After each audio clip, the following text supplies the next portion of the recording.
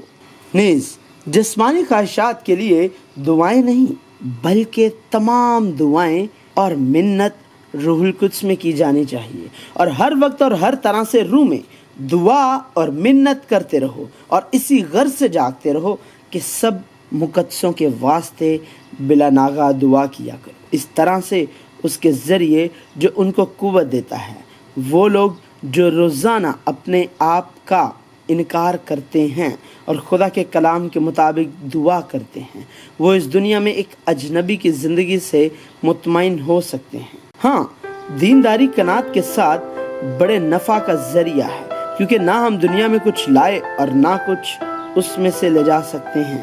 بس اگر ہمارے پاس کھانے پہننے کو ہے تو اسی پر قناعت کریں، لیکن جو دولت مند ہونا چاہتے ہیں وہ ایسی آزمائش اور پھندے اور بہت سی بیہودہ اور نقصان پہنچانے والی خواہشوں میں پھنستے ہیں جو آدمیوں کو تباہی اور ہلاکت کے دریا میں غرق کر دیتی ہیں، کیونکہ زر کی دوستی ہر قسم کی برائی کی جڑ ہے، جس کی آرزو میں بعض نے ایمان سے گمراہ ہو کر اپنے دلوں کو طرح طرح کے غموں سے چھلنی کر لیا۔ یہ نہیں کہ میں محتاجی کے لحاظ سے کہتا ہوں، کیونکہ میں نے یہ سیکھا ہے کہ جس حالت میں ہوں اسی پر راضی رہوں۔ میں پست ہونا بھی جانتا ہوں اور بڑھنا بھی جانتا ہوں۔ ہر ایک بات اور سب حالتوں میں نے سیر ہونا، بھوکا رہنا، بڑھنا، گھٹنا سیکھا ہے۔ جو مجھے طاقت بخشتا ہے اس میں میں سب کچھ کر سکتا ہوں۔